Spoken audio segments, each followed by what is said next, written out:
वो भी उस टाइम तक सेलेक्ट नहीं हुए थे। जैसे अभी फिलहाल तो बड़े भैया सेलेक्ट हो गए हैं, तो उसकी वजह से थोड़ी स्थिति ठीक हो गई है।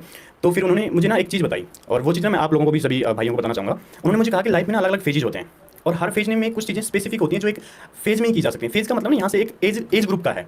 जैसे फॉर एग्जांपल कि जैसे जो सरकारी जो जॉब होती है ना, वो उनका एक लिमिटेड एज क्राइटेरिया होता है कि उस एज के अंदर ही ना हम सरकारी जो जॉब्स होती हैं उनकी प्रिपरेशन कर सकते हैं। जैसे अगर मैं बात करूँ अपनी सीजीएल की बात करूँ, तो वही है कि 21 से 28 30 जो है उसके बीच कर सकते हैं। यूपीएससी की बात करें तो वही 32 35 तक पहुंच जाता है। मतलब उसके बाद हम इन गवर्नमेंट जो सेक्टर है इसमें हम ट्राई नहीं कर सकते, लेकिन प्राइवेट जो सेक्टर है वो तो अपना खुद का है। अगर हमारे अंदर पोटेंशियल है तो हम कभी भी कर सकते हैं। ऐसी बात है ना कि जो टीचिंग वाला जो पोर्शन है या बाकी कोई भी आपका जो भी आपको लगता है कि प्राइवेट सेक्टर में आप कहीं भी जाना चाहते हैं, तो वो चीज़ तो आप बाद में कर सकते हैं। तो उनकी वो जो बात थी वो मुझे काफ़ी इफेक्टिव लगी।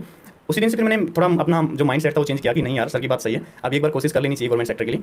बाकी ये वाली जो टीचिंग वाली चीज़ है ये तो हम कभी भी करा सकते हैं, वो तो पैरेलल बिलोंग करता हूँ। आपको सबसे पहले आपको ना ये जान के हैरानी होगी अंकित जी कि मैं अपने इलाके में, आसपास के इलाके में, मतलब आप लगा लो कि 50-60 जो गाँव हैं उनमें शायद पहला व्यक्ति हूँ जो यूपीएससी की तैयारी करने आया हूँ। मतलब सिलेक्शन की तो बहुत दूर की बातें हैं, पहला एस्पायरेंट हूँ मतलब यूपीएससी का, जो यूपीएससी की तैयारी करने आया। तो वहाँ पे यूपीएससी वगैरह की चीज़ें सोचना तो बहुत दूर। आई मीन मैंने इतनी मेहनत की थी कि मैं एक्चुअली मेरा एक दोस्त था, उसके साथ मैं रूममेट रहा था, मतलब उसके साथ रूम लेके मैं रहा था तैयारी करने के लिए।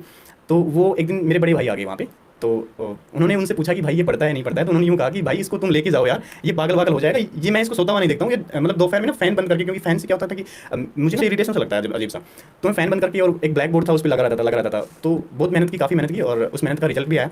उसके बाद पहले अटेम्प्ट मेरा सीडीएस क्वालिफाई, और मेरा तो फिर बैकग्राउंड भी ऐसा ही था, सोसाइटी भी ऐसी थी, तो मेरा जो इंग्लिश जो था वो बहुत वीक था उस टाइम पे। तो और वहाँ पे तो एसएसबी में कंप्लीट इंग्लिश का ही होता है, तो मैं तो पहले दिन ही आउट हो गया था, मतलब पहली बार। तो उसके बाद भी क्योंकि तैयारी हो चुकी थी कंपटीशन की, एसएसबी की जो रिटन टेस्ट उसके लिए तो हो चुकी थी, तो उसके बाद ही मैंने दिए, क्योंकि साल में 2 बार होते हैं। तो उसके बाद चार बार और मैंने सीडीएस क्वालिफाई किया, लेकिन हमेशा 5 की 5 बार मैं एसएसबी में आउट हो गया। तो उसके बाद क्या होता था कि जैसे वहाँ जब लास्ट टाइम क्या होता है कि लास्ट टाइम मैं लास्ट डे आउट किया गया था एसएसबी में, तो उस टाइम मैं अंदर से टूट गया था। मुझे यूँ लगने लगा था कि यार मेरी ना शायद किसके बाद कि यार सीडीएस का जो सिलेबस है उसी से मैच करता है सीजीएल का सिलेबस, और वही मैथ है, वही इंग्लिश है, जीके है। तो उसके बाद मैंने स्विच किया सीडीएस से सीजीएल पे, और सीजीएल पे आने के बाद 2016 वाला मेरा पहला अटेम्प्ट था, उसमें थोड़ी बहुत मैंने सीडीएस की थी। इस बीच मैं रोक रहा हूँ। तो उसने पूछा कि ऐसा इसके पीछे रीज़न क्या है, तो मैंने उसको एक ही बात कही थी कि भाई तुम्हारे अंदर भूख है ना, अगर भूख किसी भी चीज़, वो सिर्फ इसी फील्ड में काम नहीं करती है, किसी भी चीज़ में अगर तुम्हारे अंदर भूख है तो तुम जरूर अचीव कर लोगे। कहीं ना कहीं से रोटी तुम छीन के मानोगे, अगर कोई प्यार से दे रहा तो इट्स ओके, वरना तुम छीन के लाओगे कहीं ना कहीं से, चाहे तुम्हें फिर कूद के जाना पड़े या फिर फांद के जाना पड़े। तो वही वाली चीज़। और मोटिवेशन की जो बात है उसके लिए ये बात है कि मेरे पास यूपीएससी करने का कोई प्लान नहीं था, मतलब मैं फेयरली कह रहा हूँ ये। और मैं खुद भी कभी कभी सोचता हूँ कि मैं कैसे आ गया यूपीएससी में। एक्चुअली मेरे जो बड़े भैया हैं वो डिफेंस में जॉब करते हैं, पैरामिलिट्री में एक्चुअली ना, तो मैं और वो काफ़ी फ्रैंक है एक दूसरे। तो वो कभी कभी जब यहाँ पे आ जाते हैं, तो एक दिन हम ऐसे आए हुए थे, तो उन्होंने मुझसे पूछा कि उन्होंने, मतलब वो मेरे बड़े भाई हैं, मेरी फैमिली मेंबर है, उन्होंने खुद ने पूछा कि यार तू यूपीएससी में कैसे पहुँच गया। तो मेरा कोई प्लान नहीं था, जैसे कि मैंने बताया आपको कि मेरे वहाँ तो फौज पुलिस से ज़्यादा सोचते ही नहीं है लोग, ठीक है। तो हुआ यूँ कि 2016 का सीजीएल मेरा हुआ, 2016 वाला जो सीजीएल मेरा निकला था उसमें मेरा एक्साइज इंस्पेक्टर निकला था। उसके बाद मेरा था कि मुझे थोड़ा था कि मुझे इनकम टैक्स लेना है। उसके पीछे की बाकी कोई खास वजह नहीं है, एक जो सबसे अच्छी वजह थी वो ये थी कि वहाँ पे ना सिविल ड्रेस में ज़्यादा रहना पड़ता है, तो मुझे सिविल ड्रेस में रहना पसंद है। तो एक वो और 2-4 चीज़ें कुछ और भी थी, तो इसलिए मैं इनकम टैक्स ज्वाइन करना था। तो मैंने नेक्स्ट ईयर वाला भी, क्योंकि तैयारी भी अच्छी थी और पहला अटेम्प्ट था, तो मैंने सोचा कि एक बार तो और कोशिश कर लेते हैं। तो 2017 में मैंने सीजीएल दोबारा दिया। जब 2017 में सीजीएल दिया तो तैयारी बहुत अच्छी थी, लाजवाब थी, लेकिन 2017 में क्या हुआ कि जो मैथ का जो पेपर जो था एडवांस मैथ का, उसका लेवल एकदम से कैट लेवल पे डाल दिया था, तो उसकी वजह से दोबारा मुझे एक्साइज इंस्पेक्टर मिला। तो उसके बाद 2017 पे स्टे लग गया था काफ़ी टाइम तक, और 2016 मैंने उस टाइम भी ज्वाइन नहीं की थी। तो उसके बाद 2017 का काफ़ी टाइम तक चलता रहा, तो उस टाइम में थोड़ा रिफ्रेश भी हो गया, क्योंकि 2018 का सीजीएल हो नहीं रहा था, 2017 वाले पे कुछ स्टे लगी हुई थी।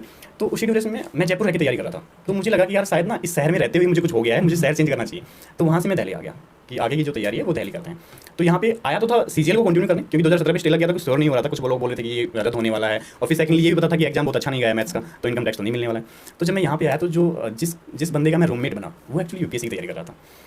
तो उस टाइम भी मेरे जो पढ़ने के जो हाउस थे वो यूपीएससी एस्पायरेंट से ज़्यादा थे। हाँ, तो एक दिन उसी ने मुझसे कहा कि भाई अब तो तुम्हारा हो भी गया है सीजीएल में, फिर भी तुम यार इतनी मेहनत कैसे करते हो। मैंने कहा मुझे इनकम टैक्स ही ऑब्वियसली बात है, और अब की बार जो दिया उससे हो नहीं पाएगा मेरे इनकम टैक्स में, क्योंकि मैथ का जो लेवल था वो अलग था, तो मैथ का इतना स्कोर ही नहीं जाएगा। तो उसने कहा कि भाई तुझे एक बात बताऊँ, अगर तुम ना इतनी मेहनत अगर रेगुलर कंटिन्यू कर लो तो तुम्हारा यूपीएससी हो जाएगा यार।